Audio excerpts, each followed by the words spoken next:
Hello everyone, welcome to go for agriculture. तो आज के लेक्चर में हम डिस्कस करेंगे weather, climate, difference between weather and climate, different scales of climate and factors affecting climate के बारे में। तो चलिए स्टार्ट करते हैं आज के लेक्चर को।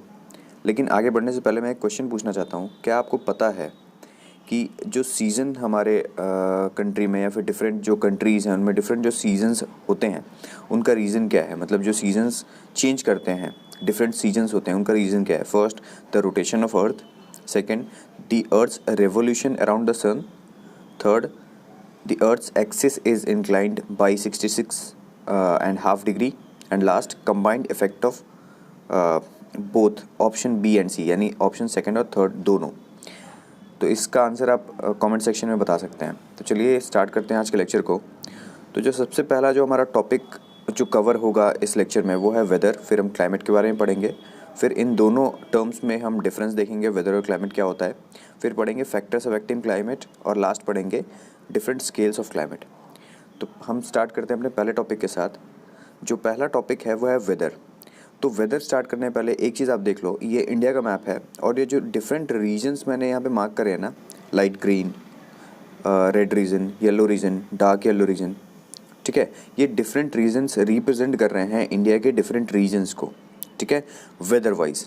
ठीक है, कैसा वहाँ पे वेदर होता है। जैसे हम जानते हैं जो कोस्टल एरिया है, जो हमारा वेस्टर्न घाट है, वहाँ का जो बेसिकली जो वेदर होता है वो मानसून जल्दी रिसीव करता है, तो वहाँ का जो वेदर होता है ट्रॉपिकल मानसून कहा जाता है।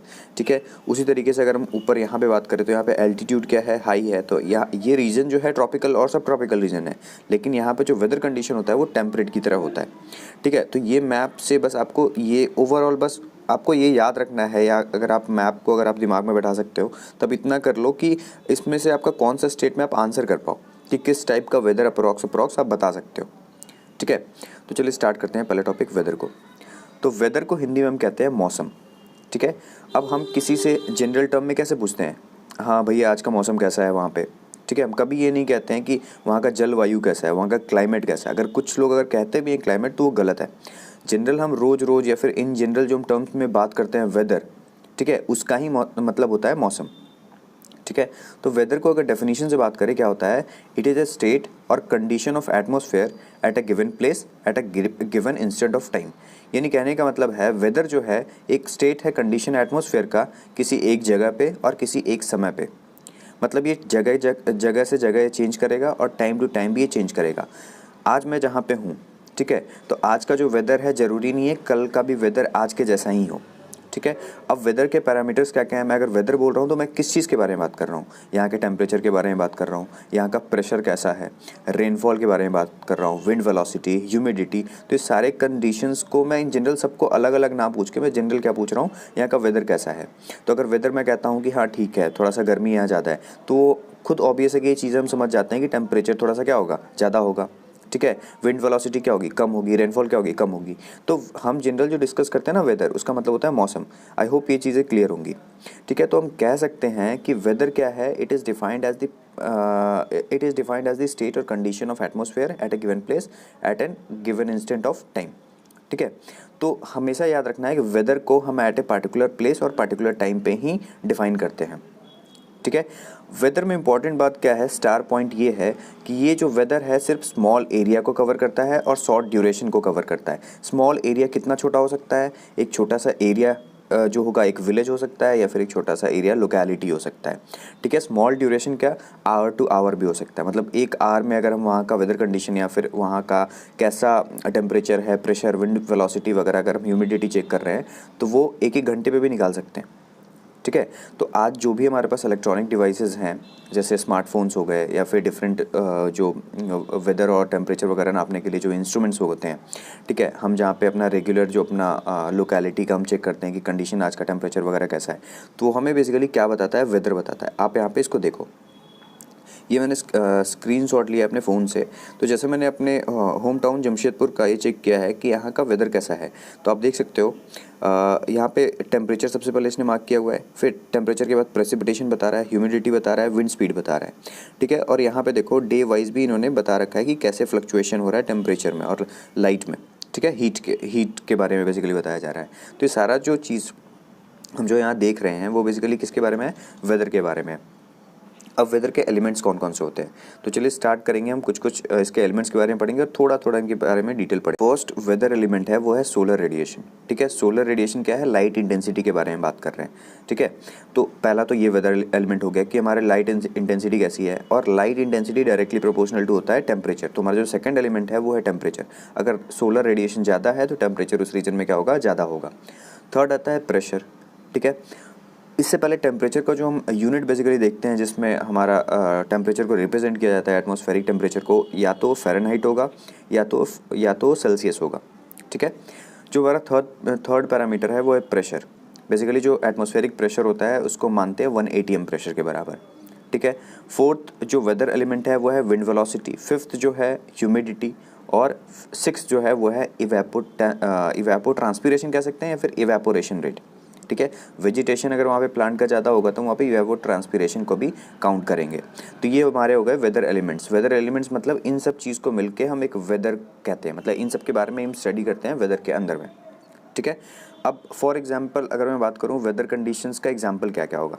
ठीक है, सबसे पहला सनी। हम जो सनी जो कहते हैं कि आज का मौसम सनी है, जिसका मतलब क्या, वेदर के बारे में बता रहे हैं। तो हमारा सनी हो गया, पार्शली क्लाउडी है, क्लाउडी कंडीशन हो गया, रेन, ड्रिजल हो रहा है, स्नो हो रहा है, स्टॉर्मी। तो ये जो है एक स्मॉल एरिया में होता है और स्मॉल टाइम के लिए होता है। हमेशा नहीं किसी एरिया में स्नो ही होगा।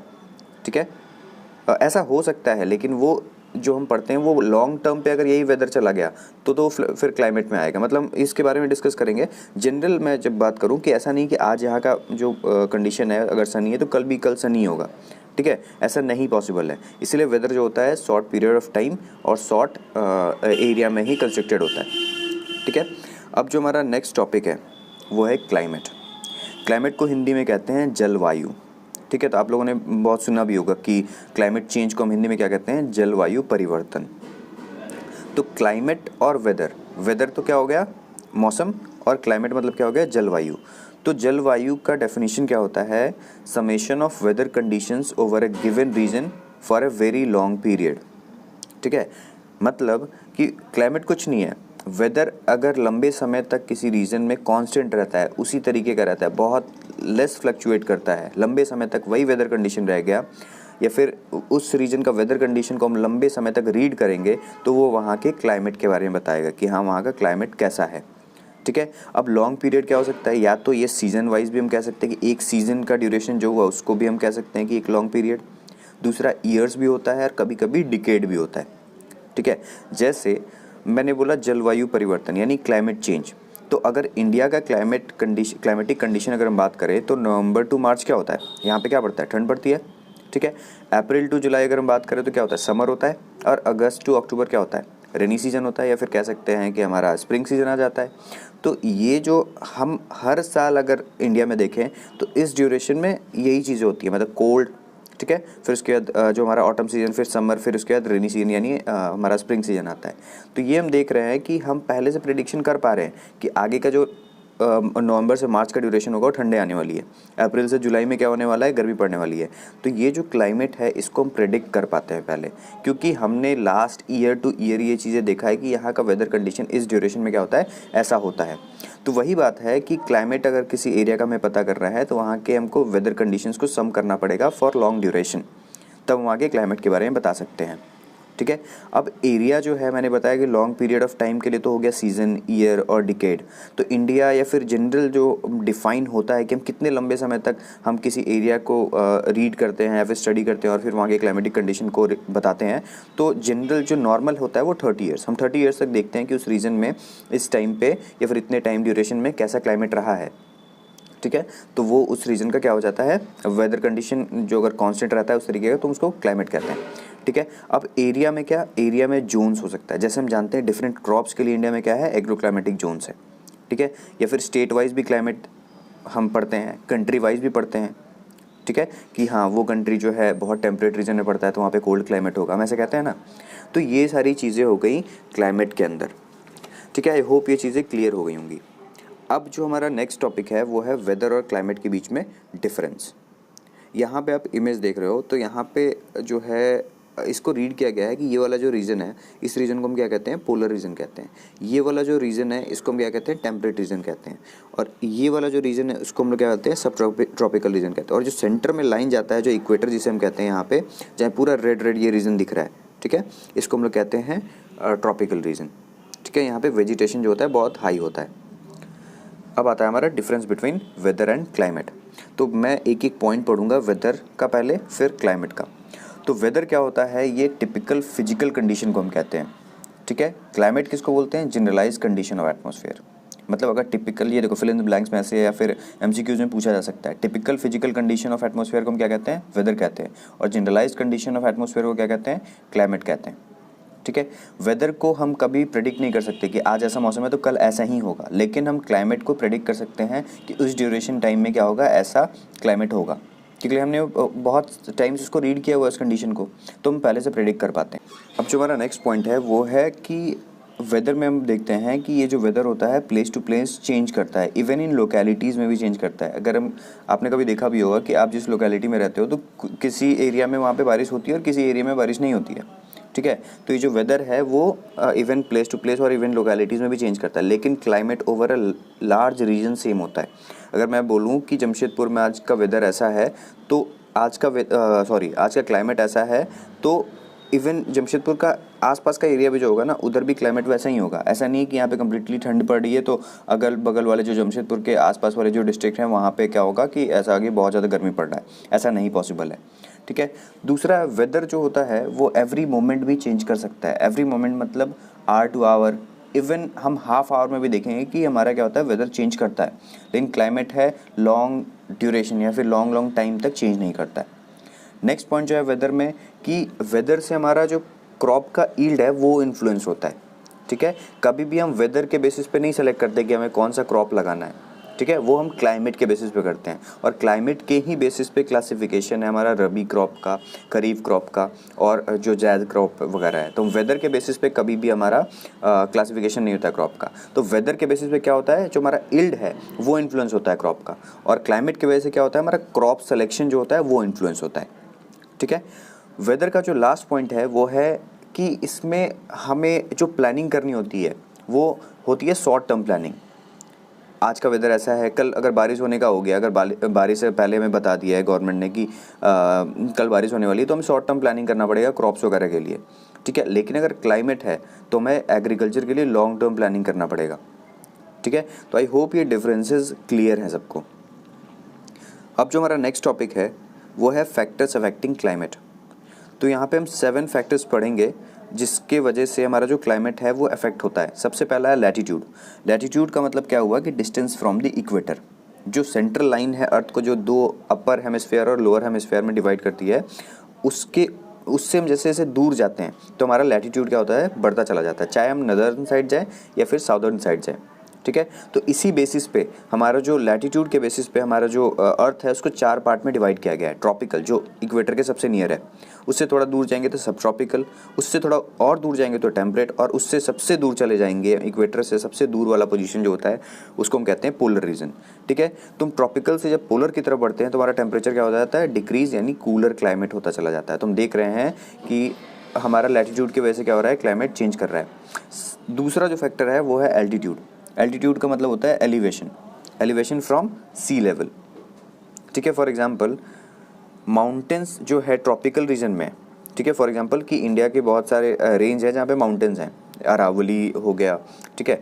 तो वहाँ पे माउंटेन्स जो हैं, तो माउंटेन का जो एलिवेशन होता है वो ज़मीन यानी सी लेवल से क्या होता है, ऊपर पे होता है। तो वो ट्रॉपिकल रीजन में होने के बावजूद भी वहाँ का क्लाइमेट कैसा होता है, टेम्परेट टाइप होता है, यानी टेम्परेचर जो होता है वहाँ का कूल होता है। और हम जब माउंटेन्स की तरफ जाते हैं, यानी जब हम एलिवेट करते हैं, ऊपर की तरफ जाते हैं, तो पर किलोमीटर हमारा 6.5 डिग्री सेंटीग्रेड टेम्परेचर क्या होता चला जाता है, कम होता चला जाता है। तो हमारा एल्टीट्यूड बढ़ रहा है तो हम क्या देख रहे हैं, टेम्परेचर डाउन, और प्रेसिपिटेशन का रेट यानी स्नो और रेनफॉल बढ़ता चला जाता है, मतलब ज़्यादा होता है। प्रेशर कम होता जाता है, इसलिए हम कहते हैं कि ऑक्सीजन की कमी होती है, एनॉक्सिया कंडीशन हो जाता है, वहाँ पे ब्रीदिंग प्रॉब्लम होती है। उसके बाद विंड वेलोसिटी भी क्या होता है, बढ़ता चला जाता है। तो यहाँ पे हम देख रहे हैं जो जितने भी एलिमेंट्स हैं, प्रेसिपिटेशन, प्रेशर, विंड वेलोसिटी, जो भी वेदर्स के हमारे एलिमेंट्स हैं वो सारे क्या हो रहे हैं, चेंज कर रहे हैं एल्टीट्यूड के बढ़ने से या फिर घटने से। ठीक है। तो इसी के वजह से हमारा जो वहाँ का वेजिटेशन है वो भी इफेक्ट होता है। हम जानते हैं माउंटेन का वेजिटेशन क्या होता है, जो प्लेन्स के वेजिटेशन है उनसे एकदम डिफरेंट होता है। अब हमारा जो थर्ड फैक्टर है वो है हमारा प्रेसिपिटेशन। प्रेसिपिटेशन का मतलब क्या हुआ, रेनफॉल, स्नो, ठीक है, जिस फॉर्म में भी हमारा वाटर क्या हो रहा है एटमॉस्फेयर से ज़मीन पे आ रहा है, यानी सॉइल सरफेस पे आ रहा है, ठीक है। अगर मोर प्रेसिपिटेशन हुआ तो हम जानते हैं कि बारिश अगर ज़्यादा हो गई तो ह्यूमिडिटी क्या होगी, ज़्यादा होगी, टेम्परेचर क्या हो जाएगा, कम हो जाएगा। तो ये प्रेसिपिटेशन को एक मेजर फैक्टर कहा जाता है क्लाइमेट के चेंज करने में, ठीक है। अगर जो हमारा प्रेसिपिटेशन है लेस देन 500 मिलीमीटर हुआ तो उस रीजन को हम कहते हैं एरिड रीजन। अगर 500 से लेकर 750 मिलीमीटर तक हुआ उसको हम सेमी एरिड कहते हैं। 750 टू 1000 अगर होता है अगर रेनफॉल तो उसको सब एरिड रीजन कहा जाता है। और मोर देन 1000 mm से होता है तो उसको हम ह्यूमिड रीजन में कंसीडर करते हैं, ठीक है। तो ये हमारा थर्ड पॉइंट हो गया प्रेसिपिटेशन। फोर्थ जो है सॉइल टाइप, ठीक है, ये भी बहुत इंपॉर्टेंट फैक्टर है क्लाइमेट के चेंज करने में। जो सॉइल है, हम जानते हैं कि जो सॉइल फॉर्मेशन है वो भी क्लाइमेटिक एक्शन की वजह से होता है, ठीक है। क्लाइमेट की वजह से ही सॉइल का फॉर्मेशन होता है, ठीक है। तो अब जो सॉइल टाइप है वो कैसे इफेक्ट करेगा, जो सॉइल का कलर होता है ना वो उससे ही हमारा डिसाइड होता है कि हमारा लाइट जो आ रहा है, जो सोलर रेडिएशन आ रहा है वो कितना एब्जॉर्ब होगा, कितना स्टोर होगा और कितना रेडिएट करेगा, ठीक है। तो अगर लाइट टेक्सचर्ड सॉइल है जैसे रेड सॉइल हो गया तो ज़्यादा लाइट को क्या करेगा, रिफ्लेक्ट कर देगा, तो वहाँ पे जो सॉइल का टेम्परेचर क्या होगा, कम होगा, ठीक है। लेकिन अगर ब्लैक सॉइल है तो मोस्ट ऑफ द रेडिएशन को क्या करता है, एब्जॉर्ब करता है। तो हम देख रहे हैं लाइट सॉइल क्या है उसका टेम्परेचर कम है और जो डार्क सॉइल है उसका टेम्परेचर क्या है, ज़्यादा है, क्योंकि एब्जॉर्प्शन कैपेसिटी जो है डार्क सॉइल की यानी ब्लैक सॉइल की वो क्या है, ज़्यादा है, ठीक है। तो इसकी वजह से सॉइल टाइप की वजह से हमारा टेम्परेचर क्या हो रहा है, डिफर कर रहा है। टेम्परेचर का डिफर तो हमारा क्लाइमेटिक कंडीशन भी वहाँ पे क्या होगा, डिफर करेगा। जो फिफ्थ है वो है nearness to the large water bodies.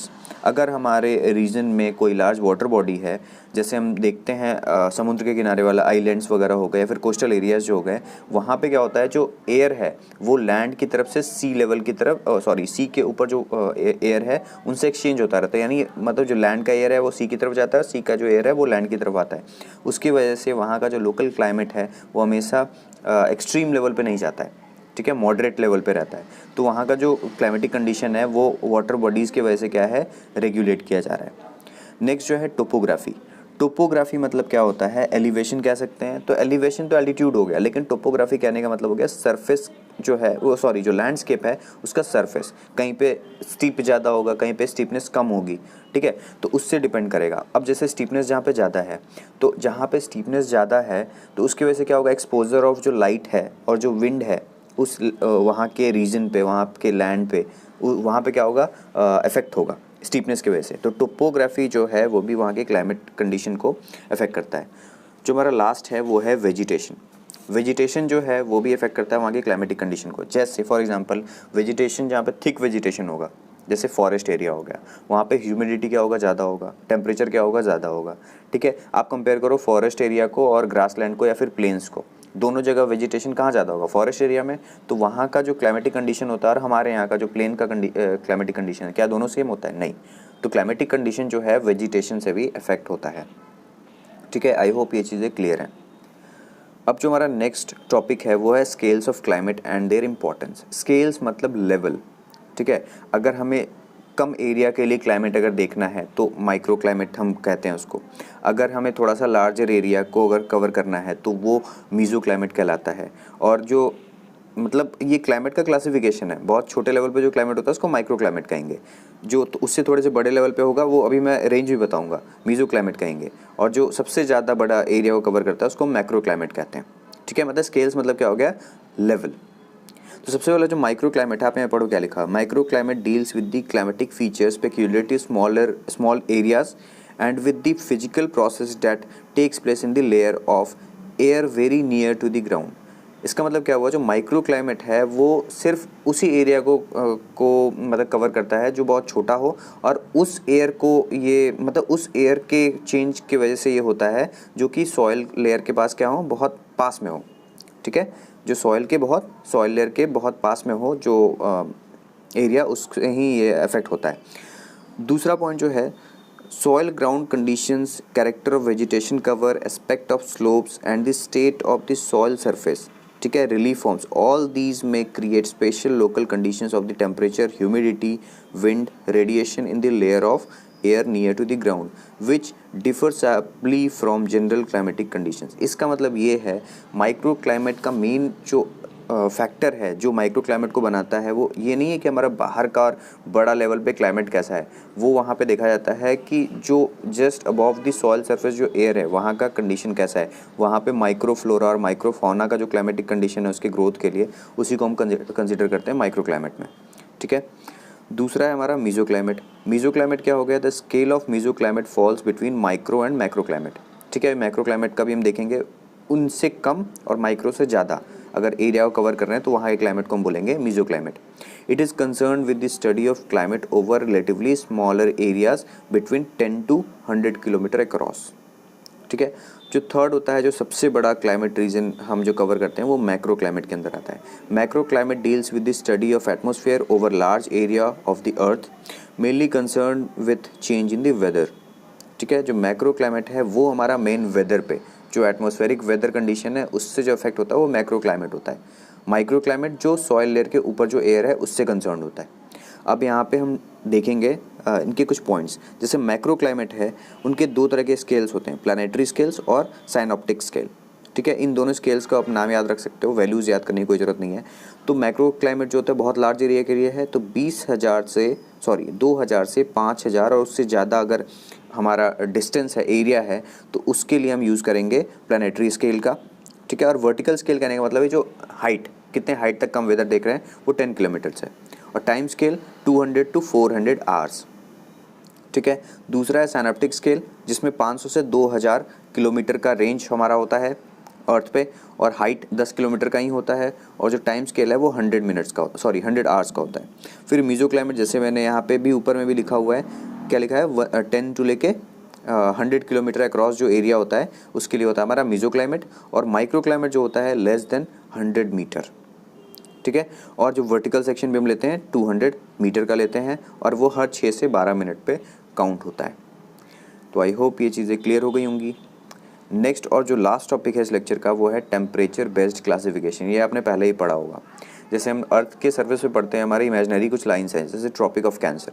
तो ट्रॉपिक ऑफ कैंसर वो लाइन है जो कि अर्थ के सर्फेस को उस पार्ट में बांट देता है, या फिर जनरली इंडिया कॉन्टेक्स्ट में बात करें तो इंडिया को उस दो पार्ट में बांट देता है जहाँ पे हम इसे ट्रॉपिकल और सब ट्रॉपिकल रीजन में बांटते हैं। तो यानी इंडिया का कुछ रीजन ट्रॉपिकल रीजन में पड़ता है, कुछ सब ट्रॉपिकल में पड़ता है, और थोड़ा सा, या फिर थोड़ा नहीं भी कह सकते, लेकिन माउंटेन रीजन में वो कह सकते हैं कि वो क्लाइमेट जो होता है टेम्परेट रीजन में भी आ जाता है।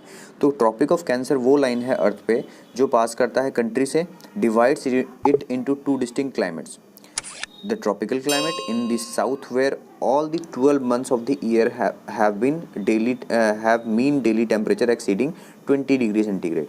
यानी ट्रॉपिकल जो रीजन है, यानी जो अर्थ के इक्वेटर के सबसे पास में है, ठीक है, वो जो टेम्परेचर है वहाँ का मीन कितना होता है, 20 डिग्री सेंटीग्रेड होता है।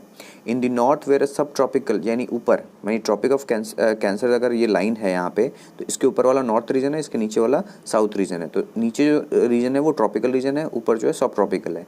तो जो हमने नीचे वाला रीजन पढ़ा उसमें जो एवरेज मीन टेम्परेचर वो 20 डिग्री है।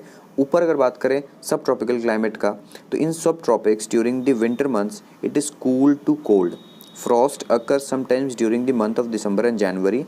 Some areas in the northern India have temperate climate also. Northern India मतलब जम्मू कश्मीर का रीजन, जहाँ पे माउंटेन्स है, एलिवेशन ज़्यादा है, ठीक है, वहाँ पे टेम्परेट क्लाइमेट भी होता है जहाँ पे स्नो होता है। ठीक है, here it snows during the winter months and freezing temperature may extend to 2 months or more during this year। कहने का मतलब बस इसका यही मतलब था कि टेम्परेचर बेस्ड क्लासिफिकेशन आपको बताने का ये मतलब है कि इंडिया में ट्रॉपिक ऑफ कैंसर जो लाइन पास होता है वो इंडिया के रीजन को दो पार्ट में डिवाइड करता है, ऊपर की साइड सब ट्रॉपिकल क्लाइमेट और नीचे की तरफ ट्रॉपिकल क्लाइमेट। ट्रॉपिकल क्लाइमेट जो होता है इन्फ्लुएंस होता है सनलाइट की वजह से, और यहाँ पे सनलाइट ज़्यादा टाइम तक प्रेजेंट होती है, सब ट्रॉपिकल रीजन में थोड़े कम टाइम तक प्रेजेंट होती है। तो हमारा जो सब ट्रॉपिकल रीजन है वो ट्रॉपिक ऑफ कैंसर के ऊपर होगा, यानी नॉर्दर्न साइड होगा, और सदर्न साइड पे होगा हमारा ट्रॉपिकल क्लाइमेट। और टेम्परेट क्लाइमेट इंडिया के कुछ रीजन्स में, यानी जो बहुत नॉर्दर्न मोस्ट पार्ट है इंडिया का, वहाँ पर होता है। तो आज का लेक्चर को हम यहीं पे एंड करते हैं। और यहाँ पे मेन आप ग्राफ से देख लो कि ये वाला जो रीजन है इसको हमने कहा है टेम्परेट रीजन, और ये वाला जो रीजन है, ये जो लाइन है ना, यही है हमारा ट्रॉपिक ऑफ कैंसर।